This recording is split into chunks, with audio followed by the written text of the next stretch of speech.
छोटी छोटी रस्में चल रही थीं। काफ़ी देर तक उसे बैठना पड़ गया, जबकि वो अपनी दुल्हन का चेहरा देखने के लिए बेताब था, जिसे इतना लंबा घूंघट ओढ़ा दिया गया था।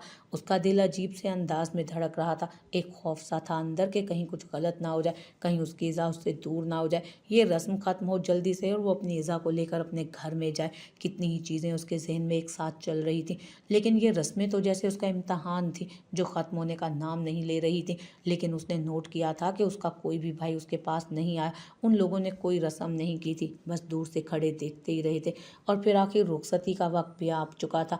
रुखसती के वक्त भी वो लोग पहले दूर दूर ही खड़े रहे, फिर अम्मी के इशारे पर वो चारों एक साथ पास आए। उन चारों की आंखों में आंसू थे। उसने पहली दफ़ा उन्हें रोते हुए देखा। दामियार ने उन्हें किसी तरह का जहेज ना देने के लिए कहा, लेकिन फिर भी उन लोगों ने जहेज की जगह अपनी बहन के बैंक अकाउंट में एक बड़ी रकम भर दी थी, जो आगे उसके कभी भी काम आ सकती थी। वैसे दामियार शाह जैसे अमीर इंसान के साथ शायद ही उसे पैसों की कभी ज़रूरत हो, लेकिन वो अपनी बहन को खाली हाथ हरगिज़ रुखसत नहीं कर सकते थे। शहीर और ज़बर बहुत रोए थे उसे अपने सीने से लगाकर, जबकि ज़रान अपने आंसुओं को कंट्रोल करने की कोशिश कर रहा था।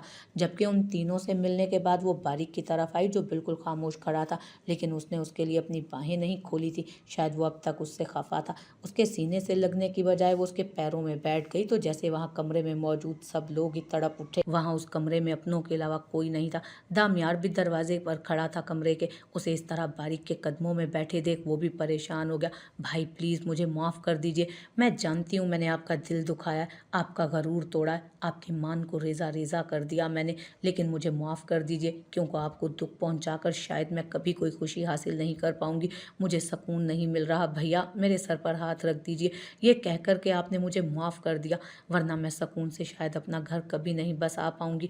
वो उसके कदमों में बैठी बिलक बिलक कर रोने लगी। जब जोरिश ने उसके पास आते उसका हाथ उसके सर पर रख दिया।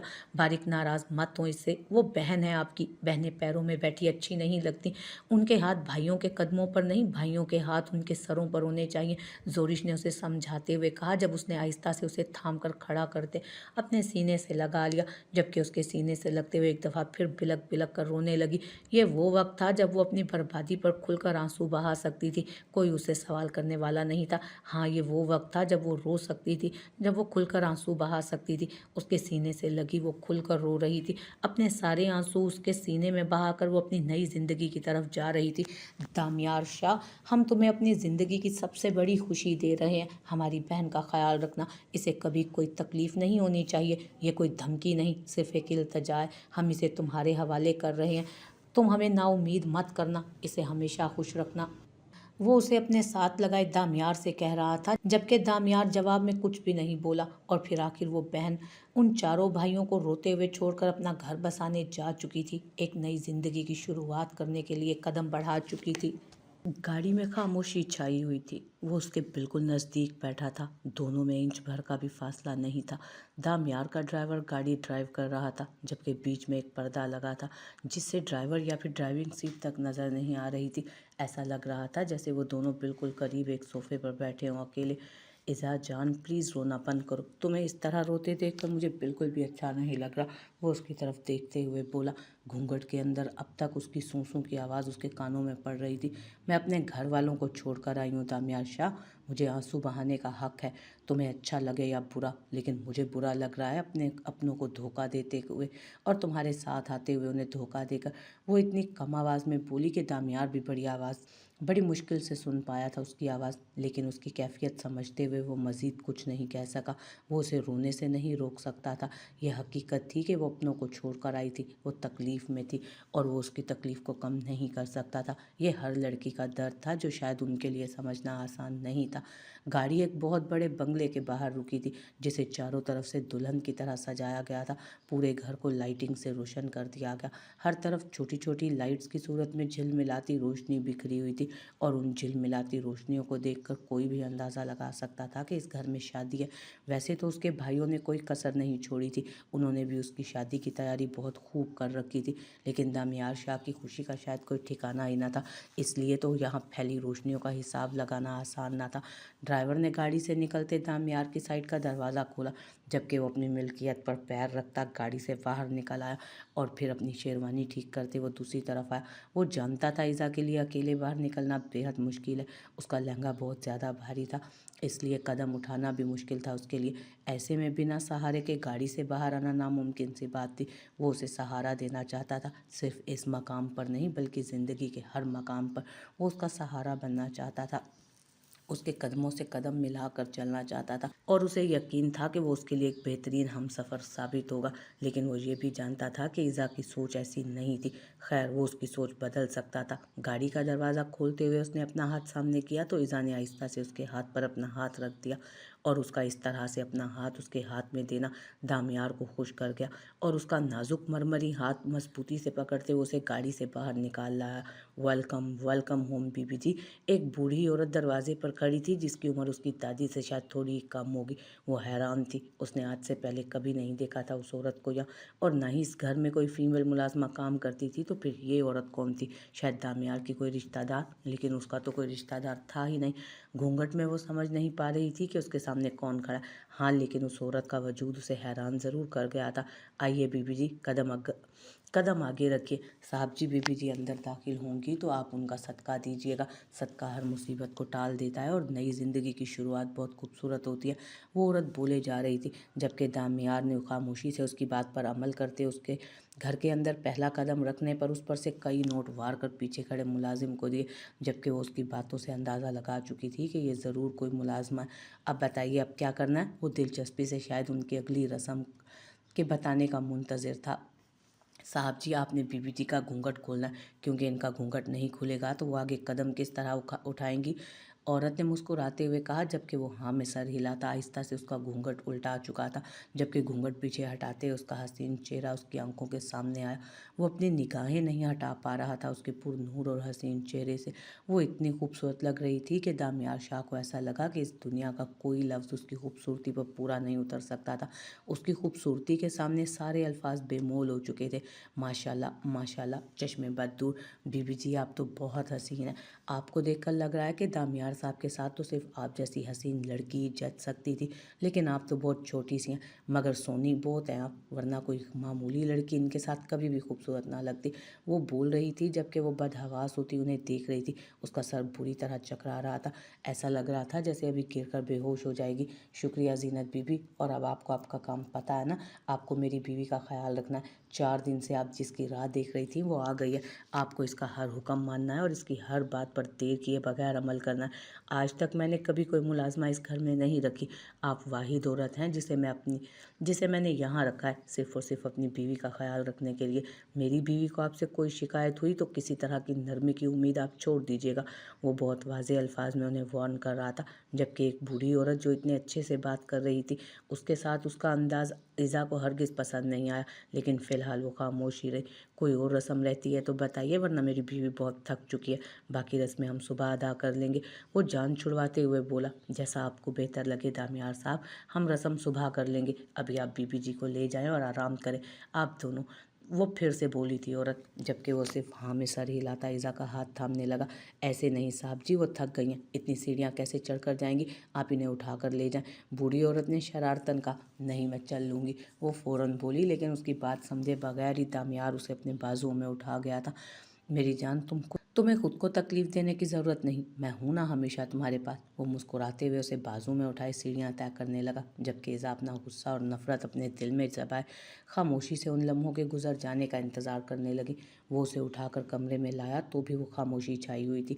وہ ایک بھی لفظ اپنے منہ سے نہیں بول رہی تھی۔ اس نے آہستہ سے اسے بیڈ پر لیٹانے کی بجائے فرش پر ہی اتار دیا، جب اچانک ہی اس کا دماغ بری طرح سے چکرایا۔ اس سے پہلے کہ وہ گرتی، دامیار نے اسے تھام لیا۔ ایذا تم ٹھیک ہو؟ تم تو بہت تھک گئی ہو اور کافی ان ایزی بھی لگ رہی ہو۔ ایسا کرتا ہوں کہ زینت بی بی کو بلا لیتا ہوں، وہ تمہاری ہیلپ کر دیں گی چینج کرنے میں۔ وہ اس کا حسین روپ اپنی نگاہوں میں بسائے بولا، نہیں میں خود چینج کر سکتی ہوں، کوئی مسئلہ نہیں ہے مجھے۔ وہ بس اتنا بول کر آئینے کے سامنے اپنے آپ کو دیکھنے لگی۔ آئینے میں اس میں کوئی شک نہیں تھا کہ وہ آج سچ میں بہت معصوم صورت لگ رہی تھی۔ میں تمہاری تعریف کرنا چاہتا ہوں، لیکن ڈر ہے کہ کہیں تمہیں برا نہ لگ جائے۔ وہ قدم در قدم اس کی طرف اٹھاتا ہوا اس کے پیچھے آئینے میں آ رکا تھا۔ सामने आदम दराज आईने में उन दोनों की जोड़ी गजब की लग रही थी। उसने उसके नाजुक से वजूद को अपनी तरफ फेरते हुए कहा, लेकिन उसकी आंखों में नींद का खुमार देख वो मुस्कुरा दिया। वो ज़रूरत से ज़्यादा थकी हुई लग रही थी। कर लो तारीफ, तुमने किसी ना किसी तरीके से मतलब पर तो आना ही है। वो अपनी बात मुकम्मल करती आईने के सामने से हटते हुए बेड पर बिल्कुल रिलैक्स होकर बैठ गई। तुम्हारी ऐसी बातों से ही तो डर लगता है कि तुम मेरी बातों का कोई गलत मतलब ना निकाल लो। वो उसके पास आकर बैठ गया, जबकि ईज़ा ने नफ़ी में सर हिलाया और उसे इस बात का यकीन दिलाया कि वो हरगिज़ इस बात का उसकी किसी बात का बुरा नहीं मनाएगी और ना ही कोई गलत मतलब निकालेगी। अब तो बीवी हूँ तुम्हारी, बुरा क्या ही मनाऊंगी मैं। वो तंजिया अंदाज में मुस्कुरा कर बोली, क्या मैं ये उम्मीद कर सकता हूँ ईज़ा कि तुम सब कुछ भूलकर मेरे साथ एक नई ज़िंदगी की शुरुआत करोगी? वो उसके पास बैठते हुए सवाल करने लगा। जवाब में उसने कोई जवाब ना दिया, बस वो हैरत से उसका चेहरा देख रही थी। आज उसके चेहरे पर कुछ अलग था, खुशी के साथ एक सुकून भी था जो यकीनन उससे निकाह करके उसे मिला था। उसके अंदर से ये खौफ खत्म हो गया था कि अब वो कभी उससे दूर जा सकती है, या फिर शायद उसके चेहरे पर इस बात का सुकून था कि जीत उसका मुकद्दर बन चुकी है। करो उम्मीद दामियार शाह, उम्मीद करने में क्या बुराई है। हमें उम्मीद की रोशनी पर जीना है और उम्मीद का दिया हर वक्त जलाए रखना है। ये बुझ जाए तो बहुत कुछ नामुमकिन हो जाता है। देखो ना, तुम्हारे जीत जाने के बावजूद, मुझे यहाँ तक लाने के बावजूद, मुझे उम्मीद है कि एक ना एक दिन मैं इस देव की कैद से निकल जाऊंगी। वो उसकी तरफ देखते बोली तो अब के दामियार की निगाहें किसी और अंदाज में उठी थी। इज़ा, उम्मीद मुमकिन चीज़ों की लगाई जाती है, नामुमकिन की नहीं। तुम्हारे मुकद्दर में अब इस देव से आज़ादी लिखी ही नहीं। मैंने अपनी मोहब्बत को हासिल कर लिया, तुम्हें पा लिया। तुम अंदाज़ा नहीं लगा सकती मैं कितना खुश हूँ इस बात को लेकर। और मैं तुमसे बस इतना कहना चाहता हूँ कि मेरी खुशी को ख़राब मत करो। मैं तुमसे बहुत ज़्यादा मोहब्बत करता हूँ, इतनी मोहब्बत करता हूँ कि ख़त्म हो जाऊँगा मैं, लेकिन मुझ में तुम्हारी मोहब्बत बाकी रहेगी और मैं जानता हूँ मैं इस मोहब्बत से तुम्हें जीत लूँगा। दामियार उसका मासूम सा चेहरा अपने हाथों में थामता उसके माथे पर झुका और उसके अंदाज में नरमी थी, ख्वाहिशों का समंदर। जबकि ईज़ा खामोशी से सब कुछ महसूस कर रही थी। किसी तरह की कोई ज़बरदस्ती नहीं हो रही थी, कोई मज़ाहमत नहीं कर रही थी वो। और दामियार को इसकी यही चीज़ तो अच्छी लग रही थी। वो उसको खुद में छुपा लेना चाहता था। जब उसे कुछ अजीब सा महसूस हुआ था, इज़ा इज़ा, वो परेशानी से उसके चेहरे को थपथपाने लगा। इज़ा बेहोश हो गई थी, लेकिन कैसे? उसने तो ऐसा कुछ भी नहीं किया था जिससे वो बेहोश हो जाती। उसका अंदाज़ तो बहुत नर्म था, मोहब्बत लिए हुए। वो कैसे इस तरह बेहोश हो सकती थी? उसका यूं बेहोश हो जाना उसे बुरी तरह से बेचैन कर गया। उठो इज़ा, खुदा के लिए उठो, क्या हो गया तुम्हें? प्लीज़ आंखें खोलो। वो बेचैनी से उसके गाल थपथपाने लगा, लेकिन दूसरी तरफ से जवाब निदान। उसने जल्दी से अपना फ़ोन निकालते डॉक्टर को कॉल मिलाना चाहिए, जब अचानक उसका ध्यान उसके हाथ में मौजूद किसी चिट पर गया। वो क्या चीज़ थी? एक लम्हे के लिए उसे समझ नहीं आया कि वो उसके हाथों की मुट्ठी में मौजूद उस कागज़ को खोलने की कोशिश करने लगा जो उसकी मुट्ठी में बंद था। ये क्या चीज़ थी? कहीं इसने कुछ उल्टा सीधा खा तो नहीं लिया? उसे हराने के लिए इसने फिर से कहीं खुदकुशी? नहीं, ऐसा नहीं कर सकती थी वो उसकी मिन्नतों मुरादों से मिली हुई ख्वाहिश थी। वो उसके साथ ऐसा नहीं कर सकती थी। वो उसकी ख्वाहिशों को इस तरह रेज़ा रेज़ा नहीं कर सकती थी। वो उससे इस तरह का बदला नहीं ले सकती थी। दामियार ने बेचैनी से उसके नाक के करीब हाथ रखते उसकी सांसों को महसूस किया। उसके बाद वो उसकी नसें चेक करने लगा। उसकी नब्ज़ बिल्कुल बराबर चल रही थी। तो फिर इस छोटे से कागज़ का क्या मतलब था? उसने जल्दी से उसके हाथ से कागज़ निकाल कर खोलना चाहा, शायद उसमें कोई जहर या कोई उल्टी सीधी चीज़ होगी। इस सोच के साथ उसने कागज़ खोला, लेकिन ऐसा कुछ नहीं मिला, बल्कि उस पर एक तहरीर लिखी थी। शायद कोई मैसेज था और उसी के लिए था। दामियार शाह, हवस के पुजारी, तुम्हें सिर्फ मेरा जिस्म मिल सकता है, मेरी रूह नहीं। मैं बर्दाश्त नहीं कर सकती कि तुम मुझे अपने नापाक हाथों से छुओ। मेरा जिस्म तुम्हें मुबारक हो, लेकिन मेरी रूह तुम्हारे कुर्ब से भी नफ़रत करती है। इस जिस्म को उधेड़ दो, नोच दो या जान से मार डालो, लेकिन मेरी रूह तुम्हें कभी नहीं मिलेगी, कभी नहीं। तुम सिर्फ और सिर्फ इस बदन को ही हासिल कर पाओगे जो तुम्हारे सामने। इज़ा कल भी तुमसे नफ़रत करती थी, आज भी नफ़रत करती है और आने वाले कल में भी नफ़रत ही करेगी। जाओ, मैं तुम्हें अपना शोहर कबूल करने से इनकार करती हूँ। जाओ, मैं तुम्हारा पहला लम्स खुद पर महसूस करने से इनकार करती हूँ। जाओ, मैं तुम्हारी ख्वाहिशों का कत्ल करती हूँ। बहुत चाह थी ना तुम्हें इस रात मुझे पाने की, लेकिन तुम सिर्फ ये जिस्म पा सकते हो। इज़ा तुम्हारी कभी नहीं होगी, कभी भी नहीं। तुम होशो हवास में कभी मुझे हासिल नहीं कर पाओगे। मैं अपनी मर्ज़ी से कभी तुम्हारे करीब नहीं आऊँगी दामियार शाह। तुम मेरी मोहब्बत के लायक ही नहीं हो। अल्फाज थे या रूह को चीर देने वाली तहरीर। कई दफ़ा उन लफ्ज़ों को वो पढ़ चुका था। शायद वो सिर्फ उसके जिस्म को ही حاصل کر پایا تھا وہ اسے حاصل کرنے میں ناکامیاب ہو گیا تھا اور اسے پانے میں ناکامیاب ہو گیا تھا۔ وہ اسے ایزا مل چکی تھی لیکن ایزا کی روح آج بھی اس سے نفرت کرتی تھی۔ اس نے ایک زخمی نگاہ بیڈ پر بے سود پڑے وجود پر ڈالی، شاید اس نے کوئی بے ہوشی کی ٹیبلٹ کھائی تھی۔ ایزا دامیار شاہ، تم مجھ سے محبت کرو گی، سنا تم نے؟ وہ سرخ انگارہ آنکھیں لیے اس کے اوپر جھکا اور اس کے نازک سے چہرے کو اپنی مٹھی میں بھرتے بے دردی سے اپنے قریب کیا۔ تم مجھ سے محبت کرو گی ایزا دامیار شاہ، سنا تم نے؟ تمہیں مجھ سے محبت ہوگی، عورتوں کی کمی نہیں ہے میرے پاس، جسے چاہوں چند نوٹ پھینک کر حاصل کر سکتا ہوں، لیکن نہیں ایزا، تم نے میری محبت کو بے مول کر دیا، تم نے میرے عشق کو ہوس کا نام دے دیا۔ ایک دن تم چلا چلا کر کہو گی کہ دامیار شاہ سے زیادہ تم سے کوئی محبت نہیں کرتا، اور تم دامیار شاہ سے محبت کرتی ہو۔ ہاں ایزا دامیار شاہ، تم دنیا کو چلا چلا کر خود بتاؤ گی۔ وہ غصے سے اس کا چہرہ پیچھے کرتا اٹھ کھڑا ہوا اور وہیں سے باہر بالکنی کی طرف آ گیا۔ باہر بالکنی میں کھڑے رہ کر نہ جانے کتنے ہی سگریٹ اس نے پھونک ڈالے، اس کا غصہ کم ہونے کا نام نہیں لے رہا تھا۔ وہ لڑکی اس کے ساتھ ایسا کیسے کر سکتی تھی؟ اتنی دینی مذہبی تھی وہ لڑکی تو کیا شوہر کے حقوق نہیں جانتی تھی؟ کیا ان لوگوں نے اسے سمجھا کر نہیں بھیجا تھا کہ اسے آنے والی زندگی میں کس طرح سے رہنا چاہیے؟ اسے تو لگ رہا تھا کہ سب کچھ بالکل نارمل ہوگا، غصہ کرے گی، نفرت جتائے گی، لیکن آہستہ آہستہ سب ٹھیک ہو جائے گا۔ لیکن ایزا نے تو اس کے سارے ارمانوں کا قتل کر ڈالا تھا۔ شادی کی پہلی رات وہ اپنے جسم پر اس کو ملکیت دے کر خود گہری نیند سو گئی تھی تاکہ وہ اسے محسوس تک نہ کر سکے۔ اتنی نفرت کرتی تھی وہ اس سے، اس کے پہلے لمس کو برداشت کرنے کے حق میں نہ تھی۔ تھوڑی دیر یوں ہی سردی میں کھڑے رہ کر اس نے اپنا غصہ کنٹرول کیا اور پھر کمرے میں واپس آ گیا۔ اس کے پاس آتے ہوئے وہ بیڈ پر بیٹھ کر اس کے قریب بالکل اسے دیکھنے لگا۔ یہ معصوم سی دکھنے والی لڑکی کتنی ظالم تھی، اس بات کا احساس اسے آج ہی ہوا تھا۔ وہ سچ میں اسے بہت معصوم سمجھ رہا تھا، لیکن وہ اپنی ساری معصومیت ایک ہی رات میں اس پر ظاہر کر گئی تھی۔ اگر وہ چاہتا تو اس کی بات مان سکتا تھا، اگر وہ چاہتا تو اس کے جسم پر اپنی مہر لگا سکتا تھا، لیکن نہیں، وہ ایسا کیوں کرتا؟ وہ اس کی محبت تھی، ہوس نہیں، اور یہ بات اس نے ایزا کو بھی بتانی تھی۔ وہ اسے غلط سمجھ رہی تھی، وہ اس کی محبت کو نہیں مانتی تھی۔ دامیار شاہ خود پر ہر بات برداشت کر سکتا تھا، اپنی محبت پر نہیں۔ وہ کل صبح اٹھ کر اسے یہ کہنے کا موقع نہیں دے سکتا تھا کہ دامیار شاہ نے اس کے جسم پر اپنی ہوس پوری کی اور آج کی رات اس پر بہت بھاری گزرنے والی تھی، لیکن اس رات کا انتقام وہ لینے والا تھا۔ اس کے جذبات کا قتل ہوا تھا اور وہ اتنی آسانی سے اسے معاف تو کرنے کو تیار نہ تھا۔ وہیں اس کے پاس بیٹھے سگریٹ پر سگریٹ پھونکے جا رہا تھا، جبکہ اس کا نازک سراپا اس کی نگاہوں کے سامنے بے ہوش و حواس پڑا تھا۔ اس کے سرخ دلہن کے حسین لباس کو دیکھتے اس نے نیچے سے ہی زینت بی بی کو بلانے کا فیصلہ کیا، لیکن پھر اسے خیال آیا کہ اسے اتنا بھی مہربان نہیں ہونا چاہیے۔ وہ اپنی کہانی کو ملازموں کی انٹرٹینمنٹ ہرگز نہیں بنا سکتا تھا، اس لیے خود سے ہی الماری کے قریب آتے اس نے اپنی پسند کا ایک خوبصورت سوٹ اس کے لیے نکالا جو رات کو سوتے ہوئے شاید اس کو چبھ سکتا تھا۔ پھر دامیار نے ایک بھرپور نگاہ اس سوٹ پر ڈالی اور پھر اسے دوبارہ سے اندر رکھتے اس نے پنک کلر کا ایک خوبصورت سا نائٹ ڈریس نکالا۔ Darling just change your dress, کیونکہ ساری رات ان کپڑوں میں تم ہرگز کمفرٹیبل محسوس نہیں کرو گی، میں مجبور ہوں یہ کرنے کے لیے۔ وہ اس کے پاس آتے آہستہ سے اس کے سر پر لگے ایک ایک پن کو کھولنے لگا۔ اس کا بھاری لباس اور زیورات اتارنے کے بعد اس کے بالوں کو دیکھتے وہ صرف افسوس ہی کر پایا۔